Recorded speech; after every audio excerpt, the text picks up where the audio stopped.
Okay. I'm going to call the meeting to order. Ask for a roll call, please. Amy Mitchell. Present. Dave Whalen. Renee Solwish. Here. Lee Bash. Here. Peter Hoover.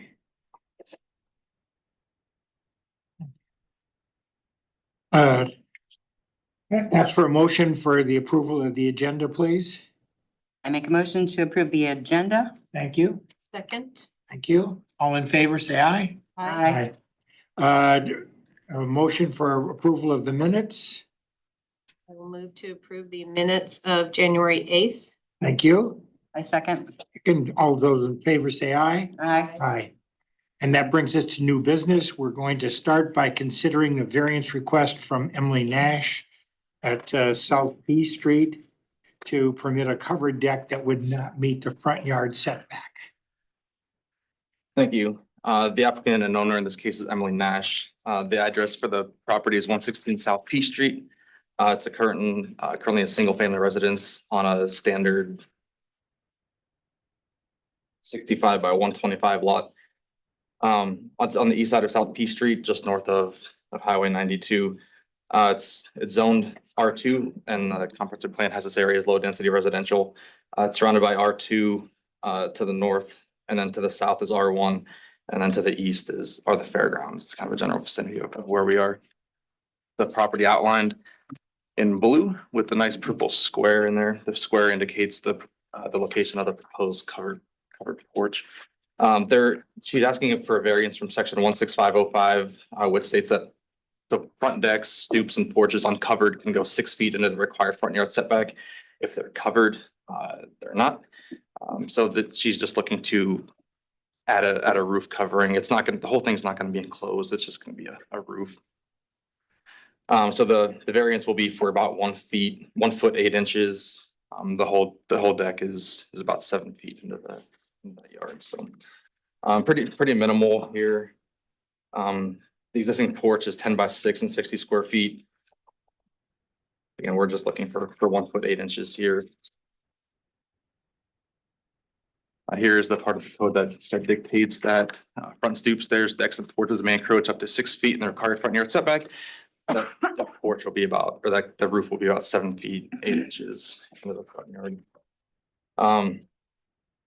Neighboring notices were sent initially on January 22nd, and then again on February 6th or 7th when we had to cancel the previous meeting and reschedule that. So I had to resend the neighboring notices. Still to this day, I have only received a call in favor of the request. He was just curious if it was going to be enclosed or not. It didn't matter to him. I provided the applicant's defense of the project. So again, we're looking for 1 foot 8 inch variance for a roof covering for an existing deck. Property is owned R2, just about 0.2 acres in area. The existing 60 square foot uncovered front deck is already there. The deck would not be enclosed, just the roof covering on the open sides. And then, as I mentioned, the front decks are uncovered and they're permitted to extend 6 feet into that front yard setback. Happy to take any questions. The contractor is here. He is here. So happy to take any questions. All the contractors here to answer any questions you might have. Staff recommends approval of this request as submitted. If you have any questions. I have no questions. I call for a motion for the City of Indianola Board of Adjustment to approve the variance request as submitted. I make a motion to approve the variance as submitted. Thank you. Call for the vote? Right, Mitchell? Yes. Solwish? Yes. Bash? Yes. Thank you. That passed. Yeah, thank you. That was pretty cut and dry, Thank pretty you. easy. I'm out. Yeah, that's how we like it, right? Move on to the next variance request, please, from Reed Thacker at East Iowa Avenue from section 165.5 to permit a subdivision where the existing structures would not meet the side yard setbacks. So this is, this is kind of an interesting one. We weren't quite sure how to go about moving this one forward, so we thought we'd give this one a shot. The applicant is StatCam Incorporated and Camrick LLC, represented by Reed Thacker, who's in attendance tonight. They're requesting a variance from 16505 subsection 3, which states, and I'll just go to the picture first. This is on East Iowa Street, across from North 14th and 15th Street. The applicant is looking to downsize the business and sell off the east building. In order to do that, he wants to sell off the entire east half of that lot. If it were to get subdivided, those buildings would not meet the required side yard setback for the M2 district, which is 20 feet. There's 10 feet, there's 10 feet between them now. Those setbacks will be 5 feet on each side. That's really what the request is for. I didn't want him to seek out professional landscape or professional surveyor services to do a final plat for it until we would get approval from you folks for that setback variance. So kind of a unique scenario here. The property is zone M2, general industrial. To the south, there's multifamily. To the east is the Missouri Valley, the Lion Apprenticeship Building. And then to the north is, help me out, I can't remember what it is. Vanderpool, that's it.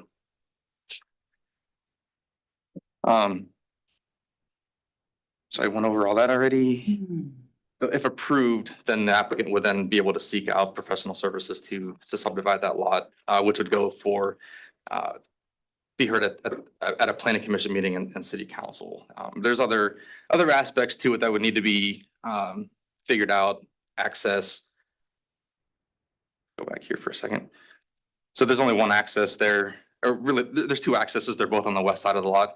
We'd either have to figure out an access easement agreement or figure out if we'd be, if we would allow them to install another access off of Iowa in front of the secondary building. So there's other aspects to it that need to be worked out if this were to get approved and we keep moving forward with it. Is there anything that's gonna inhibit our ability to do those things? Spacing requirements for access drives would be one thing. Yeah. But an access agreement or an access easement would, an ingress egress easement would cover that if the city wouldn't permit a secondary access. In this general area over here. Are there any other unforeseen consequences that we should be considering? I don't think so. The parcel was platted in 1972, and then this particular parcel was platted surveyed in 2006.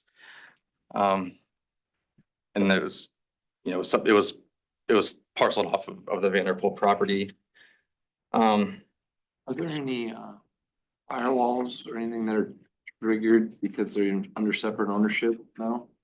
Do you know if Talk to. Didn't hear the question. it would be it would be addressed at the building permit phase of it with this. Because the buildings are not touching, they're separate, completely separate, with less than 10 feet in between. There is 10 feet between them. Just at 10 feet or less than. 10. They're steel structure building. Every other bulk regulation is met in terms of open space. The other setbacks are all met. Accesses are fine. Lot one, if subdivided, lot one would be about 58,000 square feet, and the other lot two would be about 48,000 square feet.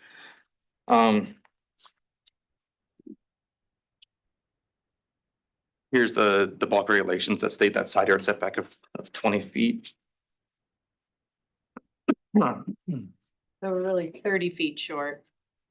20 on each side or 20 total? 15 on each side. Each building would have a 5-foot side yard setback. So the requirement is, Squad is 20. if they were new buildings, yes, they would have to have. What she's saying is like if they were new buildings, there'd be 40 feet between them instead of 10. Each building would need 20? No, this side yard setback would need to be 20 feet, which is fine.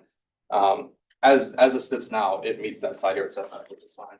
You put a line through here, then you're creating a setback issue with the buildings that already exist. Right, so there's only 10 now. Is it 20 for each building? Should it be 40 or 20 for each building. I know, I see what she's saying. She's saying if this were to be built from scratch, Oh, yeah, how much space would be I got you, between yeah, the two yeah, buildings? 40, sorry. Yeah. So, you know, God forbid there would be a fire that would burn down these structures. I know they're still buildings, but you know, I'm just speaking of catastrophically, tornado, whatever. Could a new building be built to replace these and still be in code? Or still be okay? As one parcel, yes, those can be rebuilt. If subdivided, then we'd be back before you for another setback issue in the future. And our building official is apprised of this, and Mhm. we would require some type of fire rating on that secondary wall. Or tornado or whatever. Yeah. I'm honestly, with it being steel, I'm not as concerned as I am about it. So that would probably be addressed with the buyer to say, okay, if you have a fire, since it's so close, then something Yeah, the new Beyond building our have to be, I think it's, situation. if it's damaged by more than 50%, then it has to meet the codes. And otherwise they could, if it was less than 50%, they could build it back on the footprint that it's at. So subsequent to our approval today, and then they sell the parcels, are they gonna come back to us then? For us to address this again with the smaller parcels to satisfy the variance? Is that what the plan is, or? Nope, so any future subdivision would go to planning commission and city council. I see. You would just be approving a potential setback variance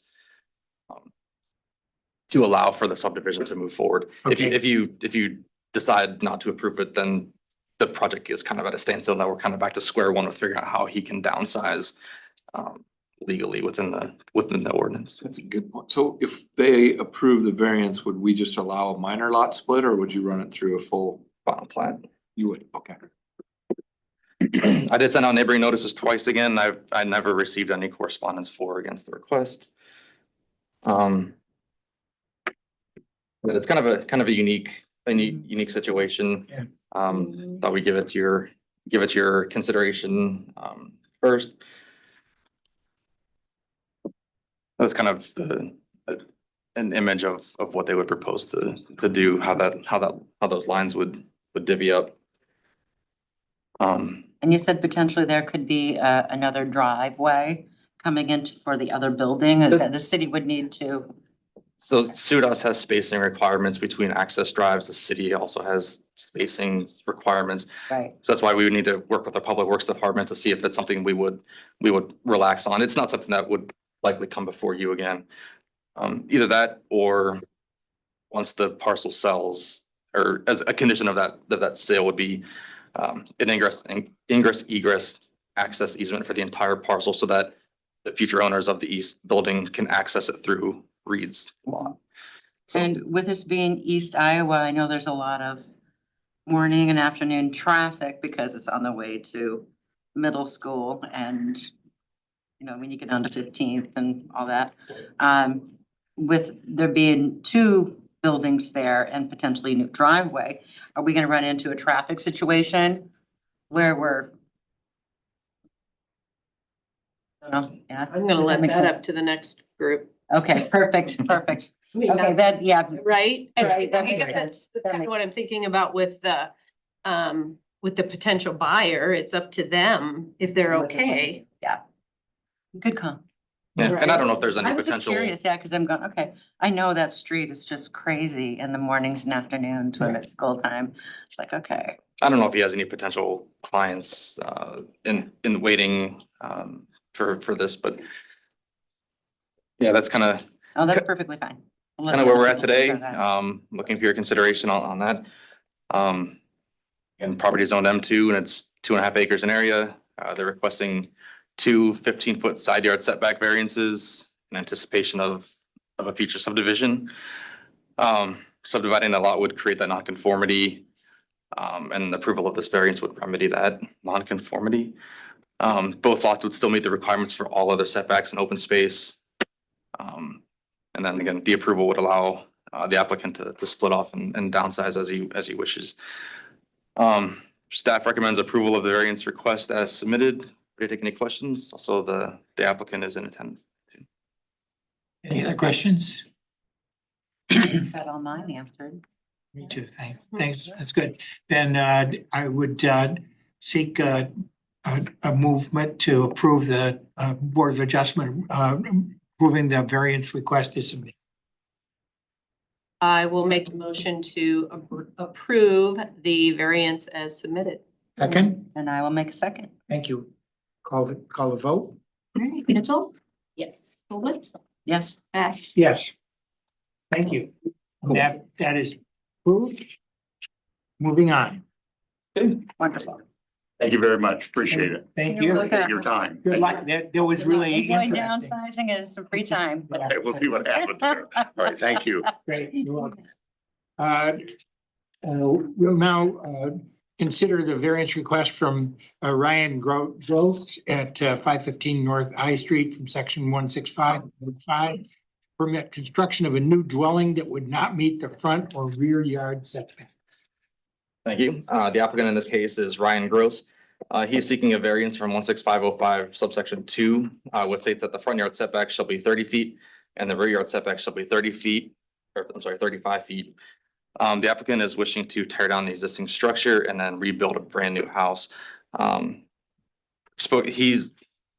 is the one I'm least familiar with, as the applicant has worked with Tim, mostly instead of me, or not instead of me, but he worked with Tim to get this variance applied for. It looks like it's undersized, but it actually meets the size requirements of a standard R2 lot. But the applicant is seeking a variance for both front yard setbacks, because it is a corner lot. It does have to meet 30 feet on both front yard setbacks, and then a rear yard setback. And I'll go through the dimensions here in a minute. The property is zoned R1 and it's surrounded by R1 on all sides. The property is 100 by 7,500 square feet. It kind of appears to be undersized. The garage is right on that property line. The house already likely meets that front yard setback. The structure is deteriorating to a point of being unsafe. The applicant wishes to demolish it and rebuild a new house with an attached garage. The proposed rear yard setback is 25 feet. One front yard setback will be 15 feet, and then the secondary front yard setback will be 25 feet. So variances of 10 feet, 15 feet, and 5 feet. So here are the bulk regulations that dictate those setback requirements. And then here is the diagram that shows the proposed measurements. You can see from on the north side on Euclid, that's where the 25-foot setback would be instead of 30. And then along the front here is where it would be 15 feet instead of 30. And then the rear would be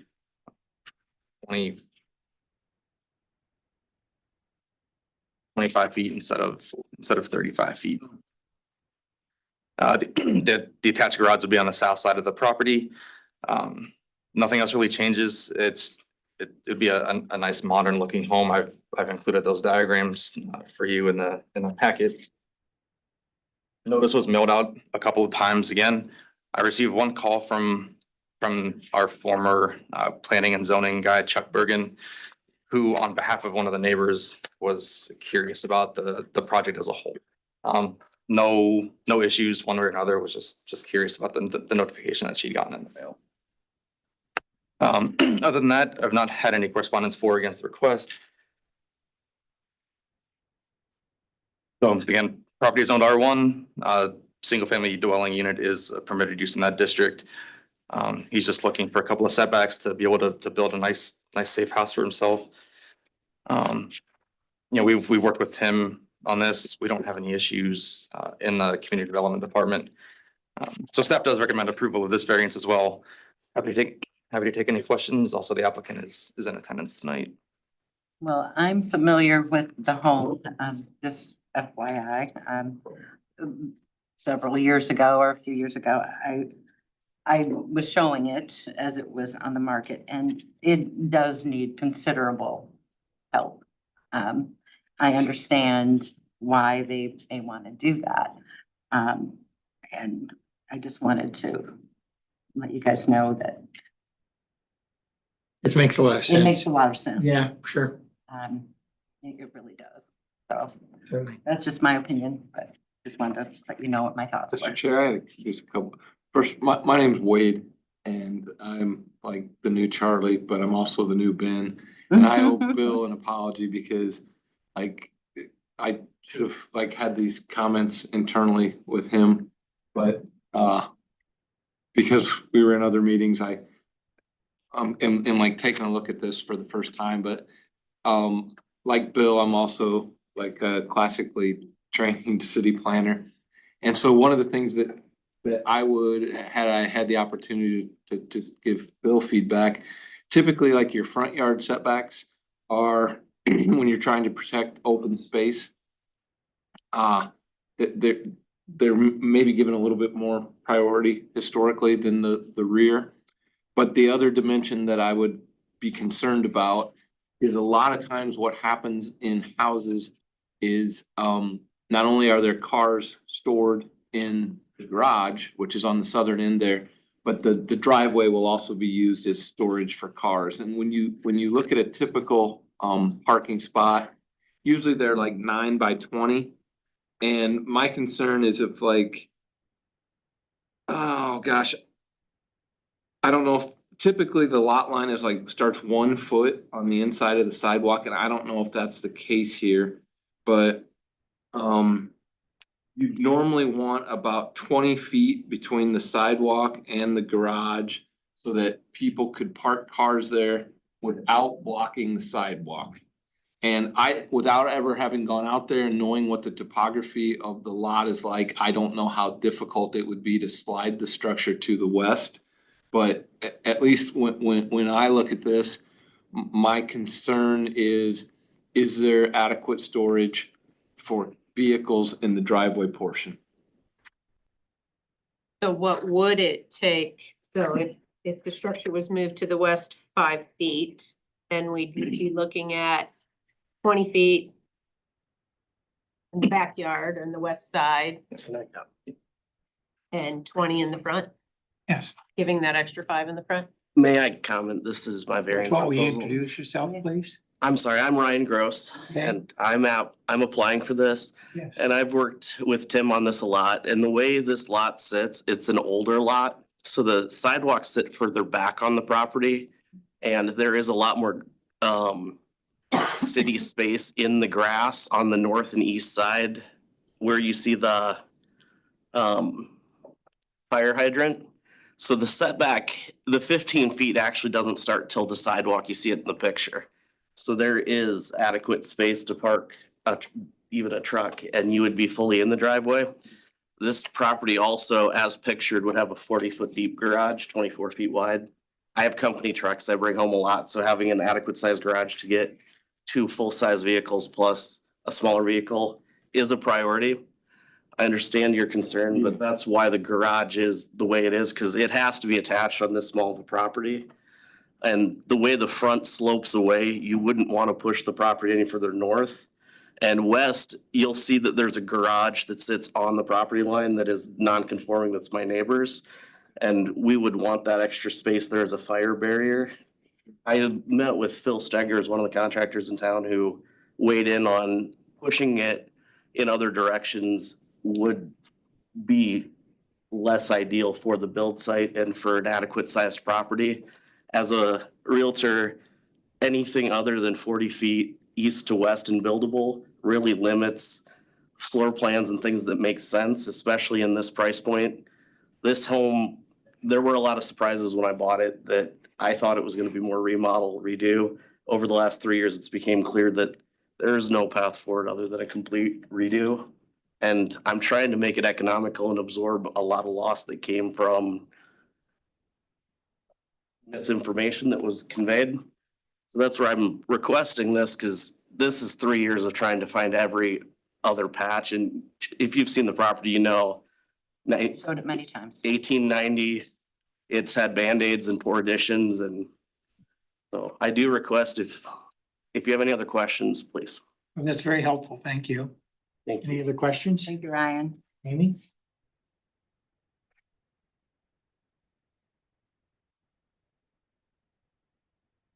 How many feet from the sidewalk to the front of the garage again? Sorry. It would be 15 feet from the 15. sidewalk. Yep. Probably more than that, cause it's 15 feet from the blue line, isn't it, Bill, that you're? The blue line wasn't exact. The blue line is the 75 feet east to west, but he didn't put it right on where it is. I thought that was the lot line.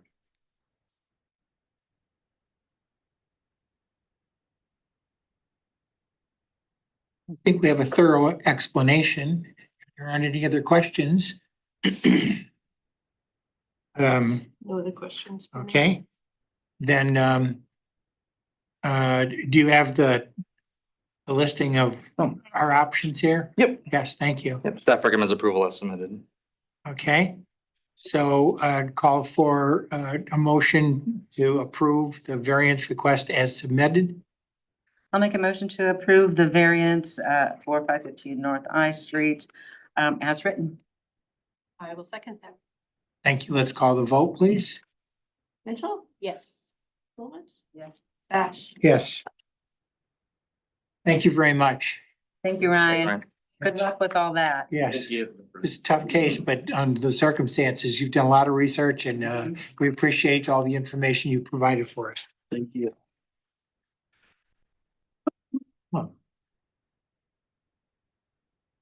That brings us to the next case, which is to consider the variance request from Ralph and Sonia Blackman, East 400 East Clinton Avenue, to allow a garage addition that will exceed maximum lot coverage and square footage for accessory structures.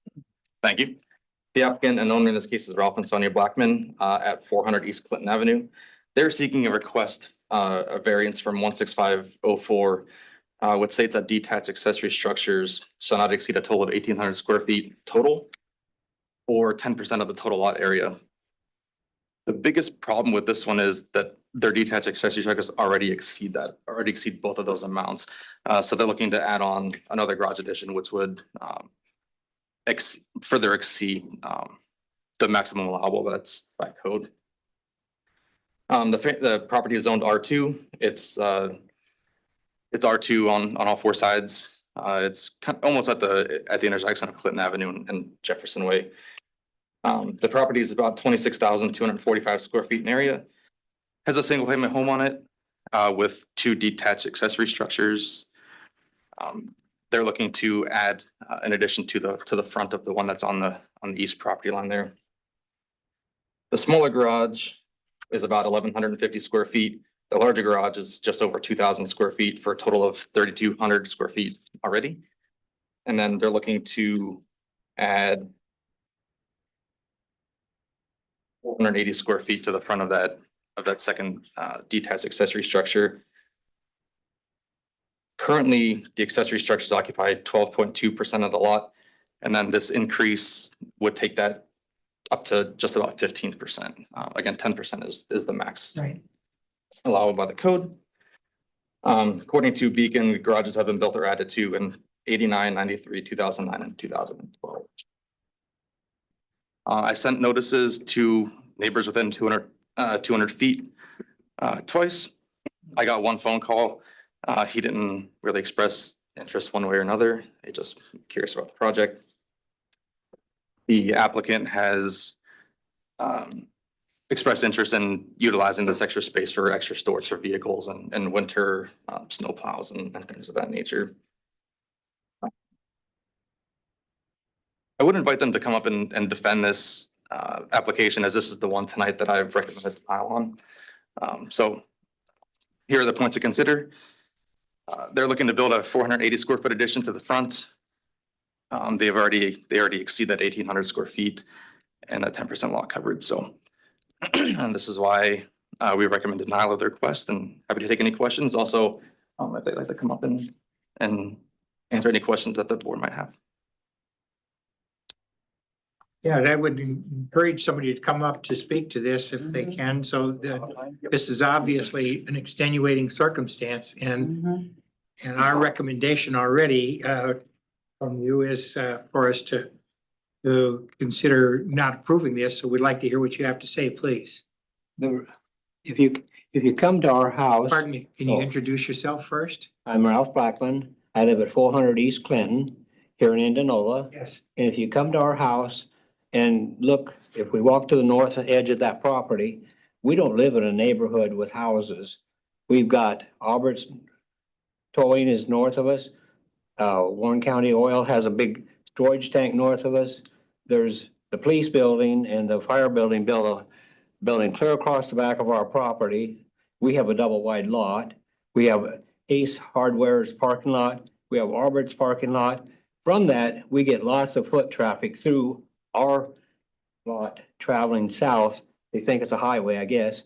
And with that comes vandalism. And in that building, we would like to put we got a truck that we bought in 1976 that we had since it's new. We'd like to have that in there. We have a golf cart that the city lets us drive around in the summertime for added transportation, and we appreciate that. Mhm. And then our riding lawnmower, we'd like to put in there. If things are inside, they're out of the weather, vandalism's less, and we'd like to have more space. And that's the reason we'd like the new building. And Very helpful. whether that becomes, just remains a dream or becomes a reality, it's your folks. And I thank you for your time and your consideration. Hang on, we may have some questions for you. Yeah. Yeah, go right away.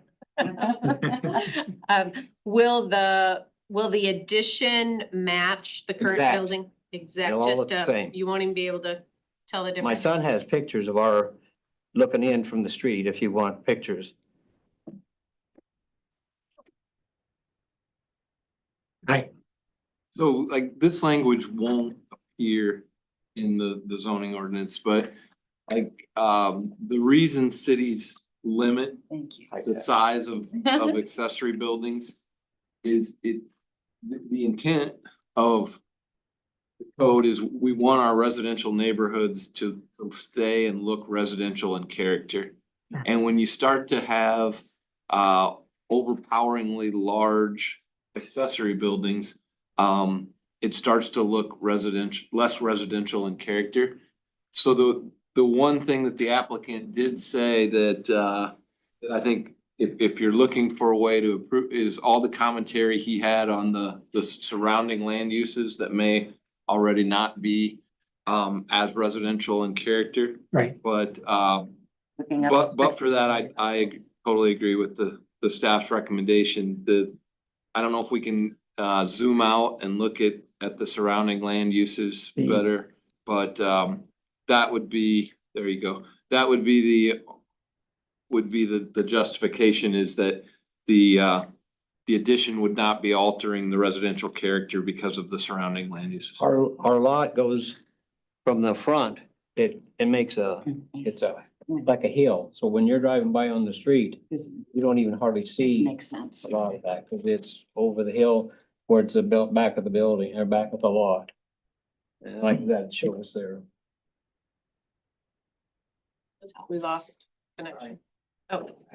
That's me. Are there any other questions?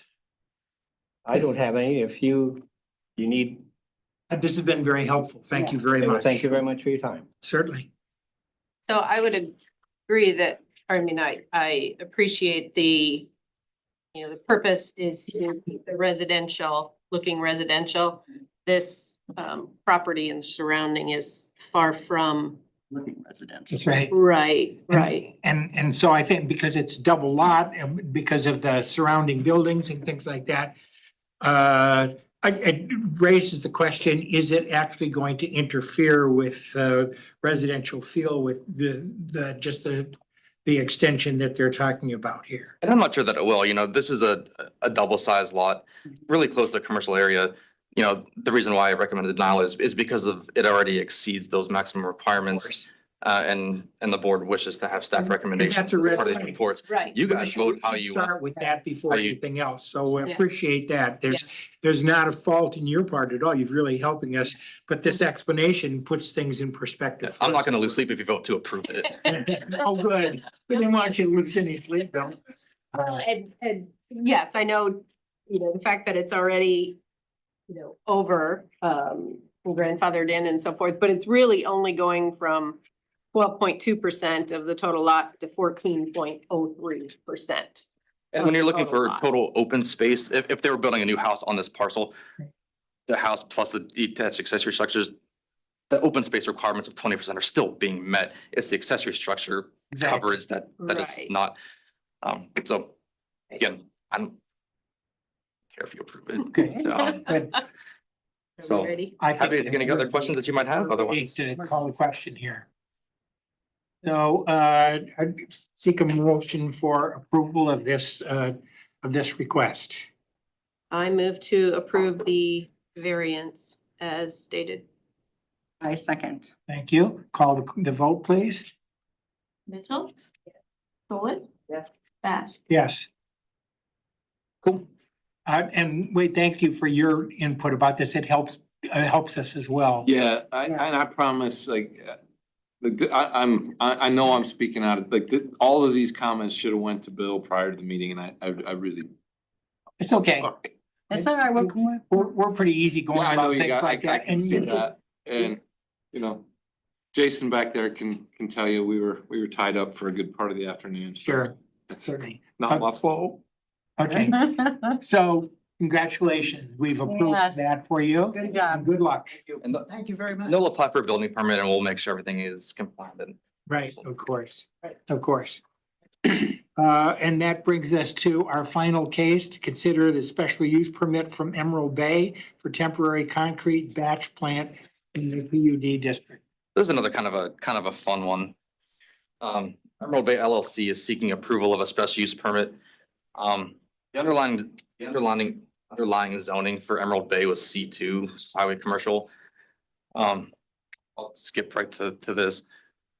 Cement, lime, gypsum, or plaster manufacturing is only allowed with a special use permit in the M2 district. However, because it is temporary in nature and EUD isn't on that bulk regulations, decided to bring it forth for your consideration. Basically, a temporary concrete batch plant is proposed to be installed on lot 2 of Emerald Bay, which is the future multifamily residential component to Emerald Bay. They're looking to install this as a way to produce all the concrete and pavement on site for the 3 streets that will be installed as part of Emerald Bay. It will also produce the concrete that will construct the entrance from Jefferson Way into Emerald Bay and the Quick Star site to the south there. And it also produced the pavement needed for the vet clinic to do their parking lot expansion. There are 70-some thousand square feet of pavement there.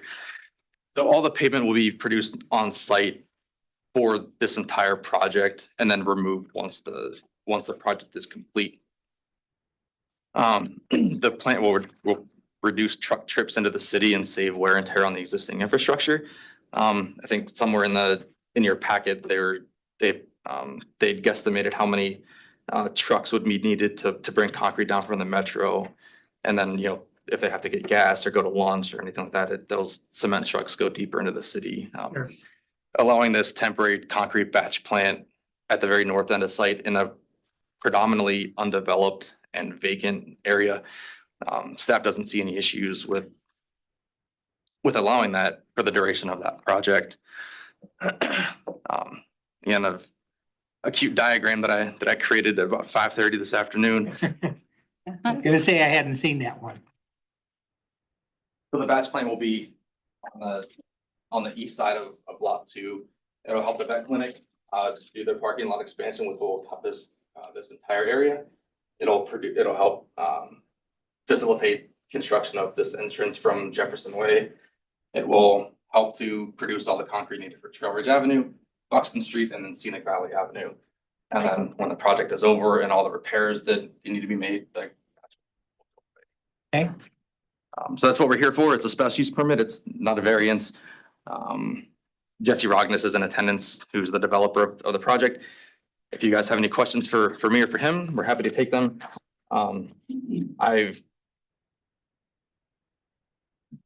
Those are the requirements for special use permits. They're included in your staff report. Due to the unique nature of this request.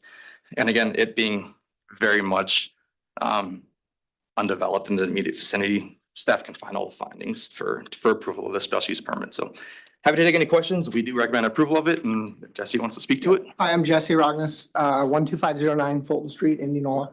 A lot of times we don't even bring these to this, but since we haven't done this in Indianola yet, we wanted to. We do it Des Moines, Altoona.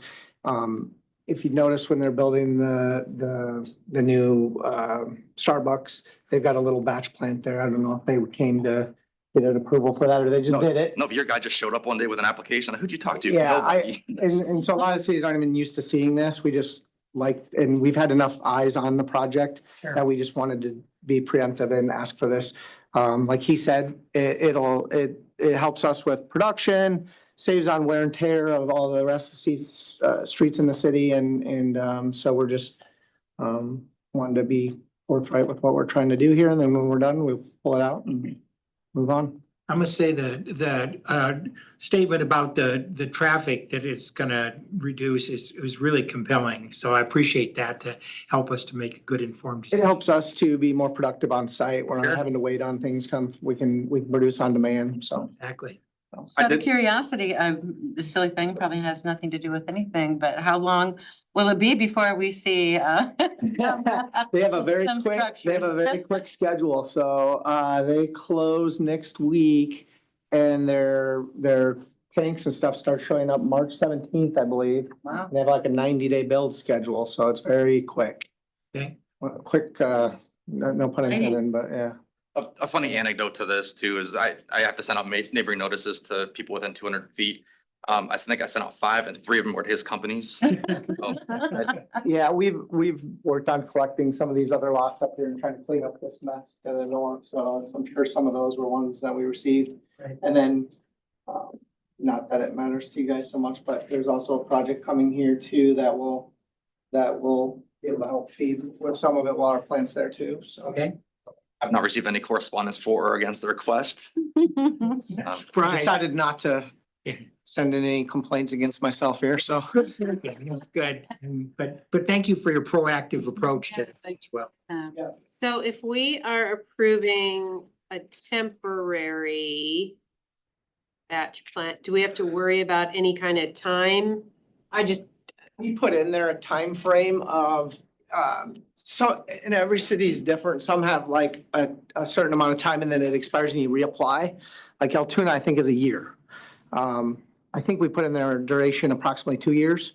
Yeah, the plan is expected to be in place through 2025 for the paving needs and potentially longer for additional paving needs over the next 2 years. Yeah, we would probably say we communicate with Bill and if he wants us to come back in a year, it would be based on other projects that would be going up there and potential future development to the north.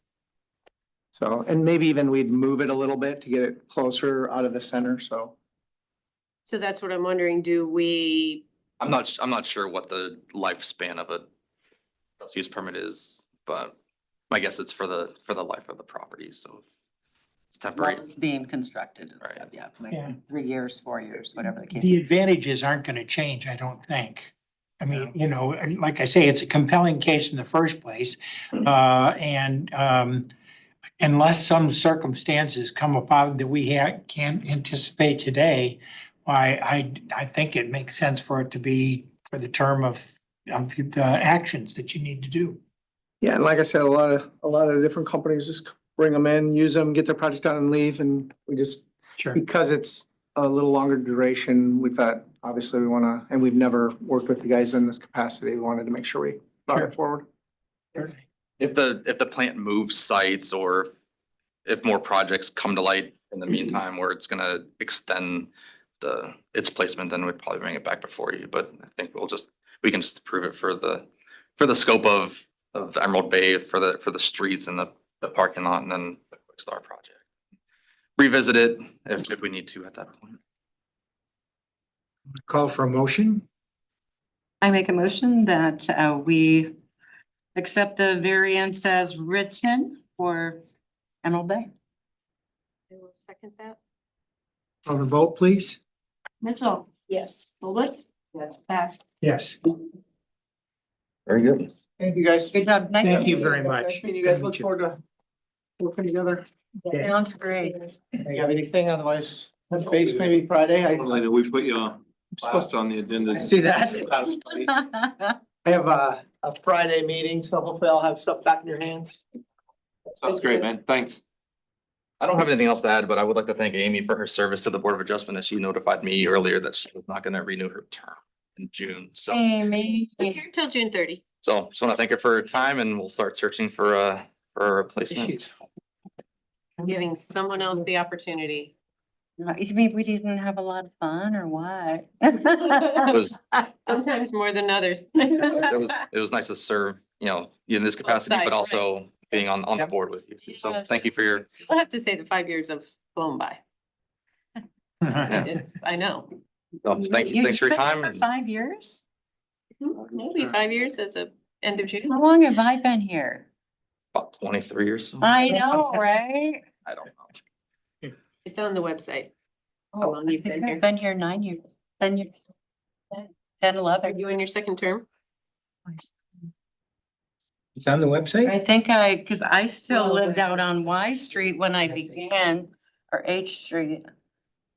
That would have been 2013. I've been on for 2, then I served for 4 or 5 before that. And I think you were on the whole time that I was on. Good grade.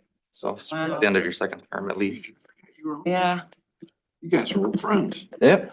yeah. So I served a lot. I started this in 2013. Wow, that's impressive. In your year? Where's the freaking time go? So I have nothing more tonight. Have a good evening and Thank you very much. Yes. All been approved. All approved, I second. So be it. Thank you. So be it. Yes, yes, yes. Let it be done. Yes.